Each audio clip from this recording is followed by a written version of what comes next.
संभल में तालाब वाली मस्जिद पर हथौड़ा चल रहा है। खौफ ऐसा है कि मस्जिद कमेटी के लोग खुद ही अवैध मस्जिद को अब तोड़ रहे हैं।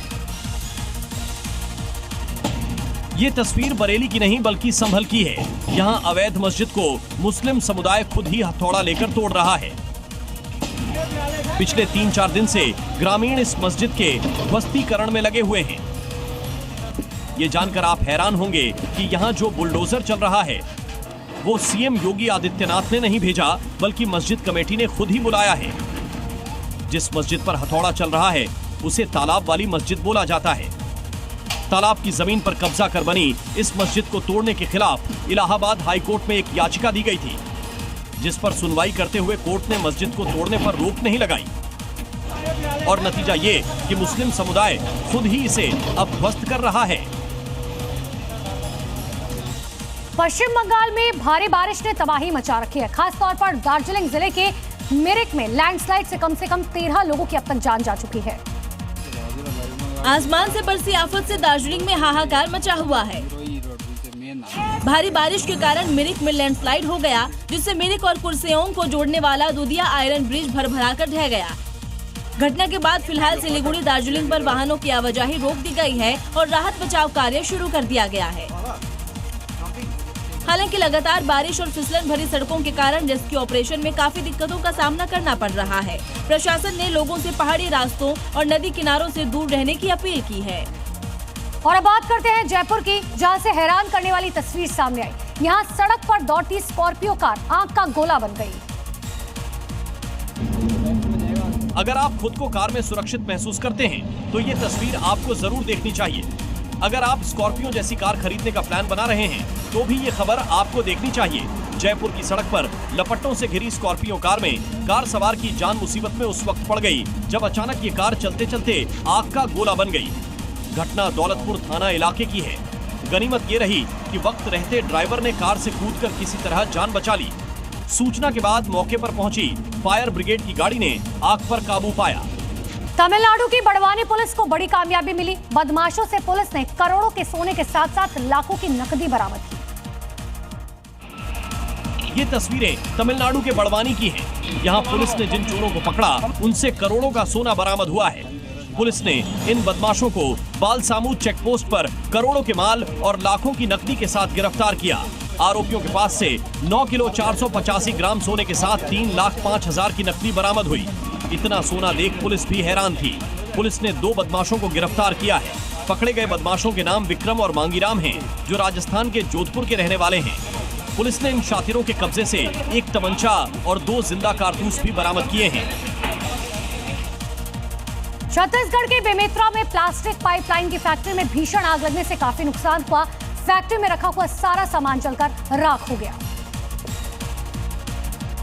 छत्तीसगढ़ के बेमेतरा में बड़ा हादसा हुआ है, जहां ग्राम ओढ़िया में प्लास्टिक पाइपलाइन की फैक्ट्री में अज्ञात कारणों से लगी आग इस कदर बेकाबू हो जाती है कि देखते ही आसपास के सामने में भी भीषण आग लग जाती है, जिसके चलते वहीं रखा गया सारा सामान जलकर राख हो जाता है।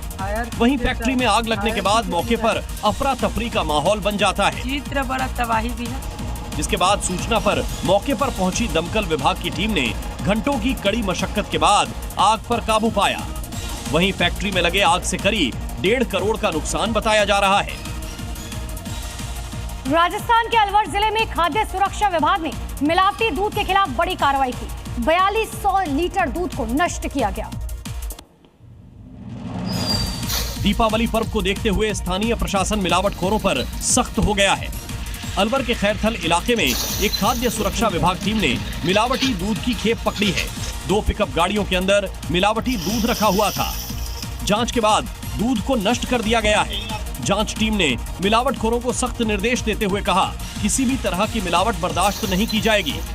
हिमाचल के कई इलाकों में अचानक मौसम बदल गया। आज कई इलाकों में बारिश हुई। रोहतांग में भारी बर्फबारी के बाद नेशनल हाईवे पर यातायात बाधित हुआ। रोहतांग में ताजा बर्फबारी सैलानियों के लिए आफत बनकर आई। जोरदार बर्फबारी के बाद मनाली रोहतांग नेशनल हाईवे पर बर्फ जमा हो गई। मानसून की विदाई के साथ ही आज जमकर बर्फबारी हुई। कई जगहों पर सैलानी हाईवे पर फंस गए। रोहतांग के साथ ही पहाड़ी इलाकों में सीजन की पहली बर्फबारी हुई है। मौसम विभाग के मुताबिक 7 अक्टूबर तक शिमला सहित कई इलाकों में बारिश होगी। शिरडी में साईं बाबा पुण्यतिथि उत्सव पर एक भक्त ने अनोखा दान देकर सबका मन मोह लिया। भक्त ने नवरत्न रत्नों से चढ़ा 1 करोड़ का हार भेंट किया। आंध्र प्रदेश के एक साईं भक्त ने शिरडी में साईं बाबा के चरणों में आकर्षक कढ़ाई और नवरत्नों से जड़ित एक मनमोहक सोने का हार भेंट किया। 954 ग्राम के इस हार की कीमत लगभग 1 करोड़ 3 लाख रुपए है। इस भव्य दान के बावजूद भक्त ने अपनी पहचान गुप्त रखने की इच्छा जताई। श्री साईं बाबा संस्थान ट्रस्ट ने उनके अनुरोध का सम्मान करते हुए नाम उजागर नहीं किया। ट्रस्ट के मुख्य कार्यकारी अधिकारी गोरक्ष गाडलकर ने इस दान की प्रशंसा की।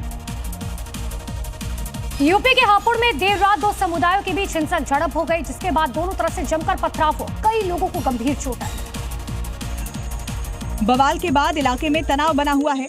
पूरे इलाके में भारी संख्या में पुलिस फोर्स तैनात कर दी गई है। घटना मोहम्मदपुर रुस्तमपुर गांव की बताई जा रही है। आरोप है कि दलित परिवार के यहां धार्मिक अनुष्ठान चल रहा था। उसी दौरान गांव के ही दूसरे समुदाय को लोगों में दलित परिवार के घर में घुसकर उनके साथ मारपीट की। दोनों तरफ से हुई हिंसक झड़प में पथराव के दौरान कई लोग घायल हो गए। बवाल के बाद इलाके में तनाव के हालात बने हुए हैं। जानकारी मिलते ही आनन फानन में कई थानों की पुलिस फोर्स मौके पर पहुंच गई। मध्य प्रदेश के विदिशा में भारत माता पर आपत्तिजनक टिप्पणी करने वाले कांग्रेस नेता पर पुलिस ने बड़ी कार्रवाई की। पुलिस ने असद जिलानी का जुलूस निकाला।